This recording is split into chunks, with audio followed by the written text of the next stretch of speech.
with the property I have down there, it's it's off of Ventura Avenue, so it's hard to increase it too much. Most people just can't pay that much.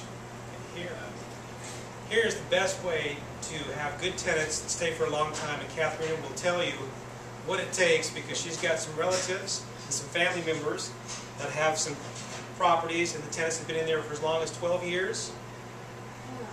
You want to talk a little bit about what your family's doing to have tenants there that long? Well, yeah, my dad, when he was alive, managed and owned 2 triplexes, and he was always on site. He was a little old Italian man that they all fell in love with, and he would just be there, and he was really good. Low rent, always low rent, and very attentive to their needs. So that personal touch, I think, made them stay. Treat them well. I mean, that's. Yeah. Although things I read say don't get personal with your tenants. You know, I've always sometimes it said beats. that. Yeah. But there's a line, obviously, that you draw between that. Being over personal to them. I mean, when you're an old farty Italian from another country, it's a whole other world right there. I mean, people just fell in love with him. You know, he's just a different type of guy. He's not a regular, everyday person.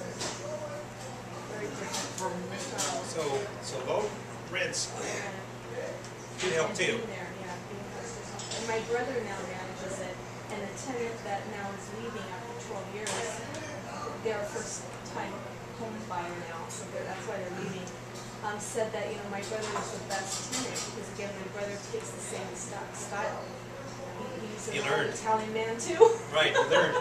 And same style, very attentive, very personable. So building a relationship, having low rent, it's kind of like a house. You want to sell a house, if you sell it lower than anybody else, you're going to sell it. If you want to keep tenants in there and it's lower than everybody else, you're going to keep tenants in there. You treat them good too. So look at all the different things you're dealing with.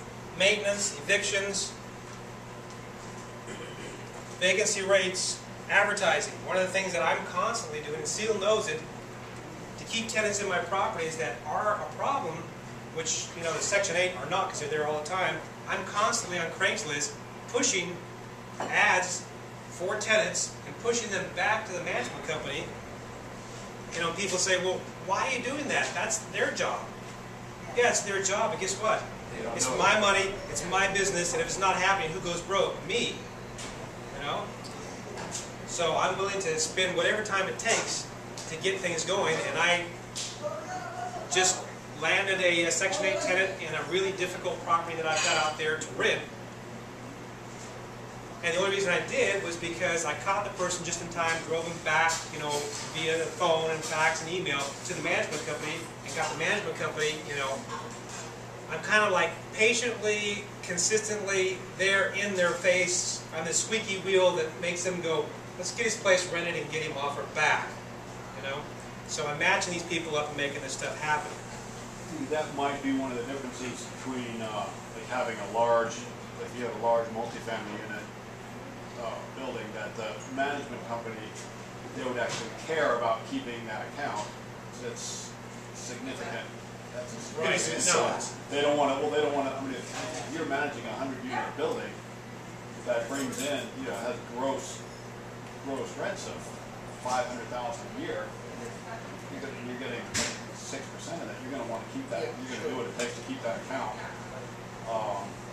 And that's what Dave Lindahl, some of what you're referring to, and one of the things that he says is, if you're going to have multi-unit apartments, you better get a certified management company, and you better make sure the certified management company doesn't have a lot of their own properties, because if they do, and they need tenants, guess where the tenants are going? To their properties, not yours. So you got to look for that too. And it's the same thing with management companies. If the management companies have 25 of their own properties, guess where the best tenants are going to go? Now, the property management that we have in Memphis, they've got 4 properties. So it's less likely. But what happens is I've probably got 6 different management companies throughout the nation, and I don't think that any management company really is any better than the next. What appears to make a management company look good are good tenants paying rent. When the tenants are paying rent and they're good tenants, it makes a management company look good, and you're going, wow, life is wonderful. I never hear from those people in Oklahoma. I got a great management company. A year ago, I had a lousy management company in Oklahoma. It was the same management company because I had tenants that were never paying the rent. So we finally evicted them, got some people in that were great, and now they look to me to be a great management company. It's a matter of perception, and it really gets down to the tenants. You're better off if you've got problem tenants to try and get rid of them as soon as possible and get some good tenants in there, or change what you're doing, or a combination of both, so that you do have good tenants and a constant rent. And certainly in these depressed areas with a lot of foreclosure, Section 8 is a good thing to have. Okay.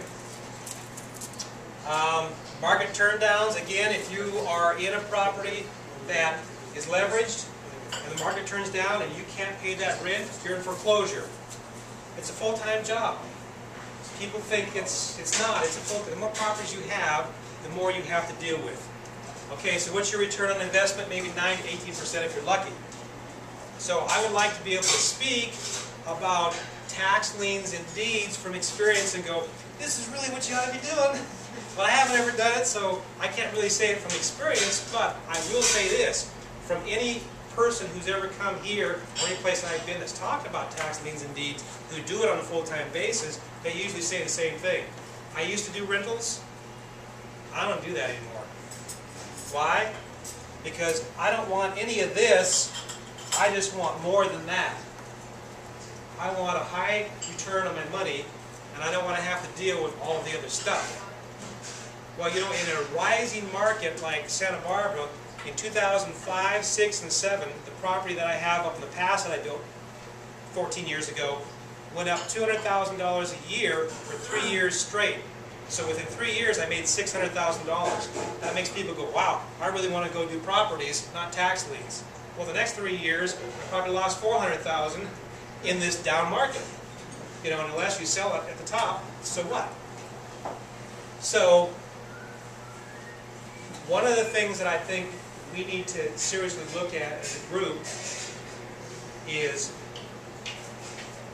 wholesaling, Curtis and Sim Squires type wholesaling, because we've got to be able to make money somehow, but also rounding out our portfolios with looking at tax liens and deeds. The nice thing about tax liens is you don't get the property. 95 to 99% of the time, you'll never get the property.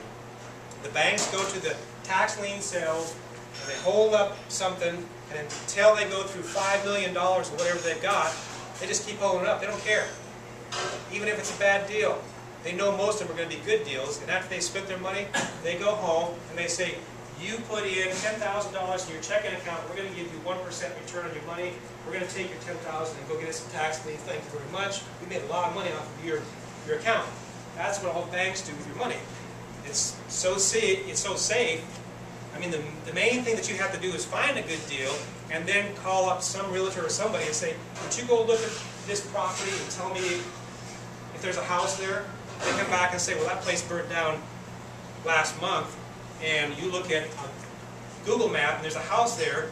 Well, you better make sure the house is still there, and if it's there and it's not sitting on poison, toxic fumes, then a tax lien would be a very good investment without a lot of work. All the economy fluctuations that are going up and down, the rate of return is the same. They don't change their rates. If you get locked into 25% on a tax lien, it doesn't matter who's going in foreclosure or what's happening with the economy, you're still going to get 25%.